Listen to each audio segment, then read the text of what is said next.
What's up, demons and demonettes? 'Tis I, Atraxi, Demon Kawi, and today I wanted to finally bring you my Day 2 Shellbrute guide. But before we get into it, as always, I'll toss a like and subscribe down below. Now, if you'll notice, we're already here, but if you're wondering, how do I get to him? He's on this little island in the Stormy Strait, right? You can just go into your event tabs, click him, and click to move to him.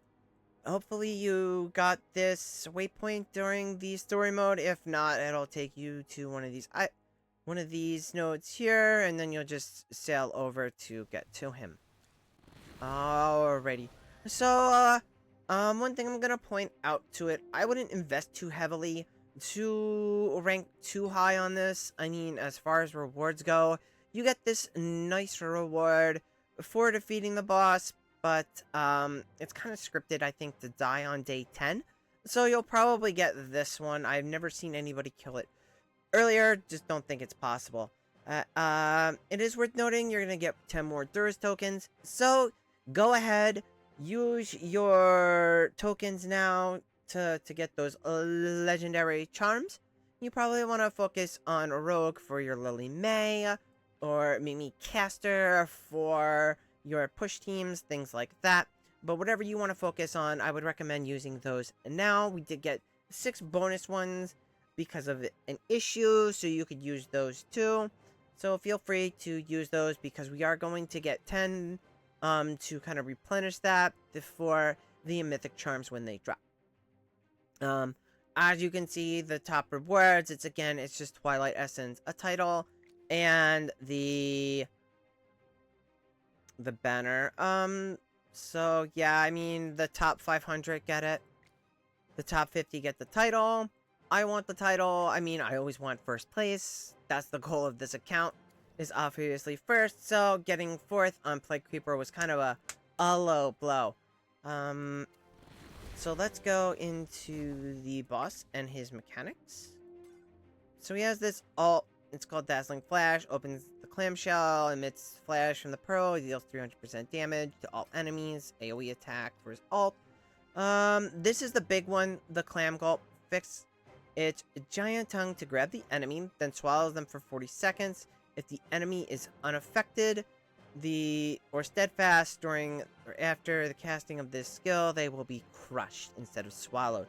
We don't want that, so you don't want to, get unaffected or steadfast units targeted. You probably don't want to run them.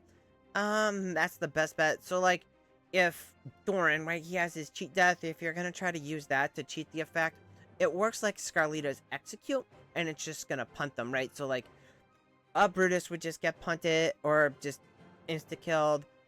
Thorin gets instant-killed. I don't know if Lily May can dodge it. Haven't really had to try that. But that's just one thing to keep in mind. This is just Shell Stampede. This is just kind of a basic attack. Grand Suction basically opens to draw all enemies close when there are no adjacent enemies, right? So if there's no one tanking him, he is going to pull everybody in. You don't want that, because then they get stunned. So keeping that in mind, Freyasto gonna be a great hero here. And he is. And then this is just the water barrier. So periodically he's going to generate a barrier, reduces his damage taken by 70%. The barrier will disperse after take 2 hits of base damage that exceed 300% of the caster's attack, and will regenerate in 10 seconds.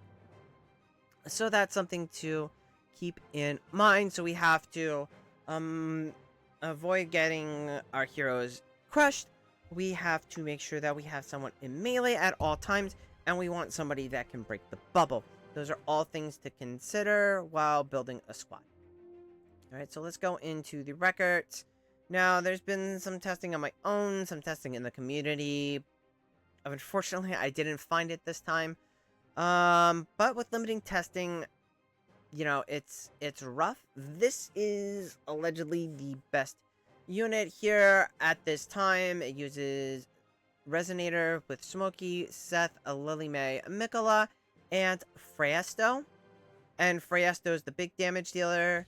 And we'll go talk about talents in a minute, because I did reset my talents recently after doing this fight, because I wanted to test it for Seth for the video. So we have Seth, Smokey, Mikola, Lily May, then Frasto in the back, a real copy here, illusion copy here. So both Frasto copies get the Mauler tile buff. And let's see the fight in action.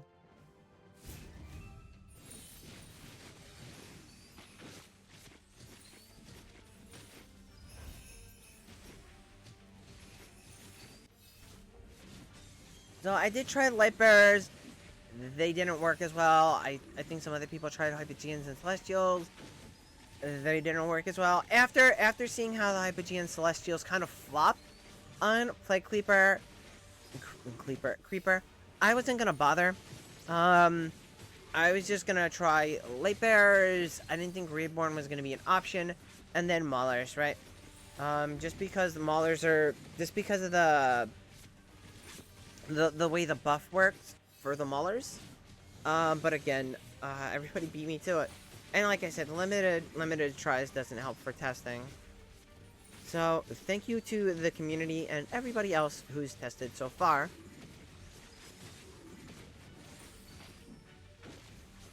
So there you have it.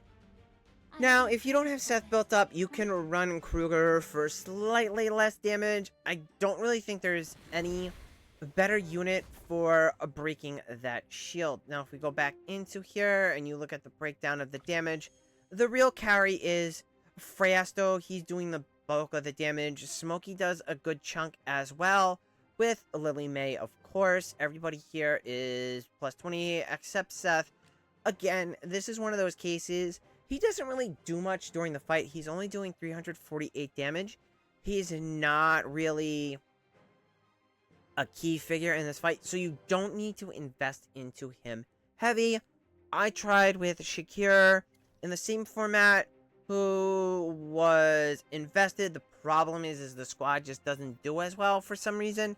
And then you have Kruger, who's your second best option. So if you don't have like a Supreme plus Seth, you could run a Kruger instead. You're only gonna do like 1.1 billion less, probably even better than that. I mean, probably around 1 billion, because the limit, you could see, had an extra few levels here, as well as Smokey. So if we like compare to here, Smokey did a little bit less, but you know, the big damage dealer is obviously going to be Frasto.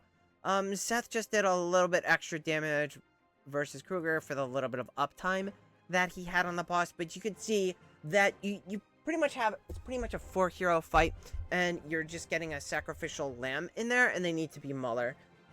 You just want a melee hero that's going to be able to hit the boss hard when they do have the 2 seconds that they can hit the boss.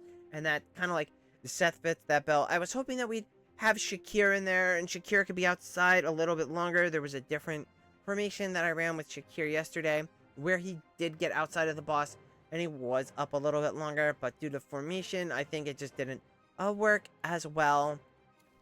I think it's because Lily May was eating one of the buff tiles, and it just didn't work out as well.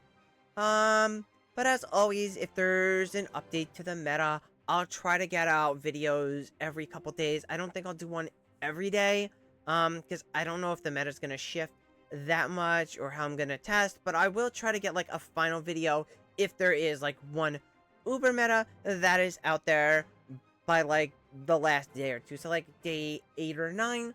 We should have everything hammered out, and there should be like that one meta, and around, I would say around day 9, 8, 9, you can start worrying about getting your big parse. And that's it for this one, and I will catch you all later. Bye.